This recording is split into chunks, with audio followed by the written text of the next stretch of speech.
Imagine someone snatching away your legs, the very thing that lets you move through the world, and calling it an eyesore. That's exactly what happened to me last month when the head of our Homeowners Association decided my wheelchair didn't fit her VY shown of a perfect neighborhood. I'm Ethan Carter, a 35-year-old software engineer, VYing in Crestwood Pines, a fancy gated community in Denver that promises luxury and exclusive VY tie. 5 years ago, a hiking accident left me paralyzed from the waist down. It was the lowest point of my life, losing my ability to walk, my passion for the outdoors, and, for a while, my hope. But that accident brought me to the most incredible person I've ever known, my wife, Lily. Lily isn't just my rock. She's a Paralympic swimming champion with 3 gold medals. We met at the rehab center where she volunteered. I was angry, bitter, and pushing everyone away. Lily, though, didn't flinch. One day, when I snapped at her during a grueling therapy session, she rolled up her pant leg to show her prosthetic leg. "You think you're the only one who's had to rebuild their life?" she said, her eyes sharp but kind. I just chose not to be a jerk about it. That hit me hard. Watching her dominate in the pool, turning her challenges into strength, showed me my disability didn't have to define me. 6 months later, we were dating. 2 years after that, we were married. Every day, she reminds me that limits are often just in your head. 3 months ago, we moved to Crestwood Pines. It had everything we needed: accessible design, a pool for Lily's training, and a short commute to my tech job. The real estate agent swore it was a welcoming, inclusive place. But those words were just glossy brochure talk. What they didn't mention was Margaret Hensley, the 58-year-old HOA president who seemed to hate us from the moment we arrived. Margaret, a widow swimming in her late husband's real estate fortune, was obsessed with keeping Crestwood Pines picture perfect, no matter who she hurt. "This neighborhood isn't really suited for special circumstances," she said at our first meeting, her eyes flicking to my wheelchair like it was a stain on her pristine community. I should have seen the warning signs, but the house was ideal: single level, wide doorways, a roll-in shower. We'd already signed the papers and sunk money into custom modifications. MOVYing wasn't an option. At first, Margaret's attacks were petty. She sent notices about our mailbox being a fraction too tall, our window shades being the wrong shade of beige, and the temporary ramp at our front door being an unapproved alteration. We complied, jumping through her hoops to keep the peace. But it was clear her real issue wasn't the mailbox or the ramp, it was me and my wheelchair. "Couldn't you use something less bulky?" she once suggested, wrinkling her nose at my custom chair, built to prevent pressure sores and let me move freely. I tried explaining its medical necessity, but she just walked away. Then came the day she crossed every line. It was a Tuesday, around 5:30 p.m. I'd finished work early and was in the community center lobby, waiting for Lily after her swim practice. My wheelchair, worth more than some cars, was parked beside me as I checked emails on my phone. The lobby was calm, just a few residents grabbing mail and a security guard at the desk. Then I heard the sharp click of heels on marble. Margaret stormed in, dressed in a cream suit that screamed money, flanked by 2 security guards. One was older, grim-faced. The other, a younger guy named Tom, looked uneasy. "Mr. Carter," Margaret said, her voice dripping with contempt, "we've had complaints about your equipment." She waved at my wheelchair like it was trash. "Complaints? About my wheelchair?" I was stunned. "It's taking up space and creating a hazard," she said, pointing to a nearby potted plant as if it was less dangerous than my chair. I argued back. "This isn't some random item, Margaret. It's medical equipment. I need it to move. I'm not storing it, I am using it." She shoved a highlighted HOA rule at me, claiming personal mobility, the VYCES, had to be stored when not in active transit. The rule clearly meant bikes or scooters, not wheelchairs, but she twisted it to fit her agenda. "You've been sitting here for 27 minutes, she said, checking her diamond-encrusted watch. "That's storage per our legal counsel." Legal counsel? She planned this.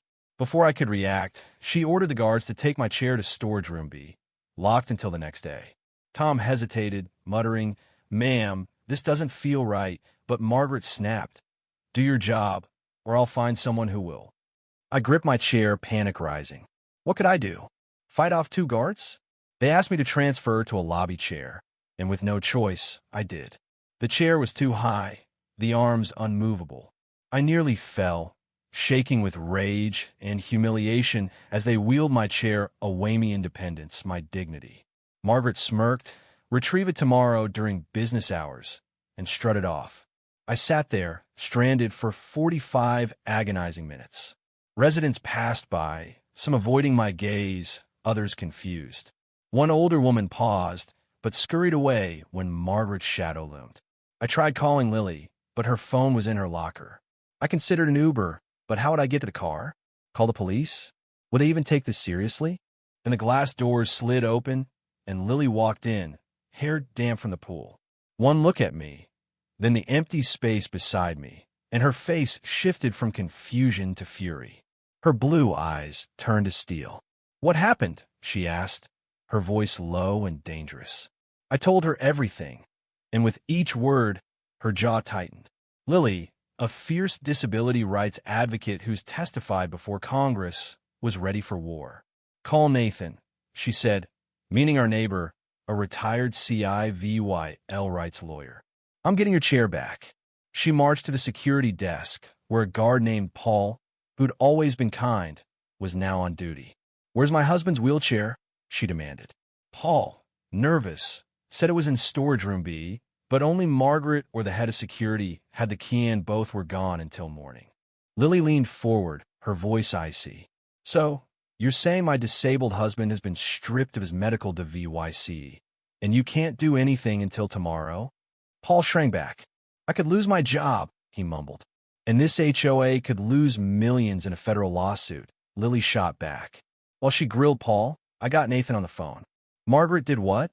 He roared, already grabbing his briefcase. I'm coming down. 5 minutes later, Nathan stormed into the lobby, his silver-streaked beard and commanding presence, making him look like a courtroom lion. This is illegal, he declared, pacing. The ADA and Fair Housing Act trump any HOA rule. Margaret knows this, or she should. Lily seized the moment, raising her voice for the growing crowd of residents. My husband, a disabled man, had his wheelchair taken because Margaret thinks it's ugly. Is this the community you want? Murmurs rippled through the crowd. An elderly woman, Mrs. Lee, stepped forward, her voice shaky but firm. She did the same to my husband's oxygen tank last year. Said it ruined the garden's look. He nearly collapsed trying to reach it. Others chimed, Ina man fined for a shower grab bar. A mother whose autistic son was banned from the pool over his headphones. Nathan typed furiously on his phone. I'm calling the news. This is a discrimination story they'll eat up. Margaret must have been tipped off because she stormed back in, now in a designer tennis outfit. Furious. This is a private matter, she barked. Nathan towered over her. It's a federal law violation, and it's public now. Return the wheelchair in 5 minutes, or I'm filing an ADA complaint. Margaret's face paled, but she doubled down, threatening Mrs. Lee's water heater request. Mrs. Lee stood her ground. Some things matter more than a water heater, Margaret. Lily stepped closer, towering over Margaret. Where's the key? Margaret sneered. I don't answer to you. That's when Lily snapped. I'm a Paralympic athlete who can swim 2 miles and bench press more than most men here, she whispered, her voice carrying. You have 10 seconds to hand over that key, or that storage door won't stop, mean neither will your bylaws stop a lawsuit. The lobby went silent. Then Tom, the young guard, stepped forward, key in hand. I'm done with this, he said, handing it to Lily. My sister uses a wheelchair. I can't be part of this. Margaret screamed, You're fired, but Tom just shrugged. Lily, Nathan, and I headed to storage room B. I hopped along, Nathan supporting me, humiliated by the spectacle. Margaret, desperate, called the police, claiming we were breaking in and that the wheelchair was HOA property. Nathan laughed. Go ahead. Explain to the cops how you stole medical equipment. In storage room B, we found my chair amid toys and a basketball like some cruel exhibit. I sank into it, relief washing over me. Back in the lobby, more residents shared stories of Margaret's tyranny. Then news vans pulled up Channel 7 and Denver News. Margaret's face went white. "You can't talk to the press," she shouted. Lily wheeled me toward the doors. "Watch me." Margaret lunged, grabbing my chair. In a blur, Lily dodged, and Margaret stumbled, landing in the lobby fountain with a splash. The crowd erupted in laughter and applause as she sat, soaked, mascara streaming, shrieking for help. No one moved, years of resentment finally breaking free. The police arrived, hearing witness accounts and seeing Tom's video, which showed Margaret grabbing my chair and falling. They warned her of potential ADA charges. The story went viral. Paralympic hero defends disabled husband against HOA tyrant. Within a week, an emergency HOA meeting ousted Margaret. Mrs. Lee led a new board that mandated disability training and updated bylaws. Margaret put her house up for sale, reportedly fleeing to an HOA-free community. Tom won a wrongful termination settlement and now works as an accessibility consultant. Lily and I started hosting accessibility workshops, bonding with neighbors like Mrs. Lee, who brings us dumplings every Sunday. Looking back, those 45 minutes stranded in that lobby were humiliating, but they sparked a revolution. Margaret's cruelty woke up a community. A note left on our door, now framed in our Lee VY-ing room, reads, "Thank you for showing us how to stand up. We've been silent too long. Your voice matters.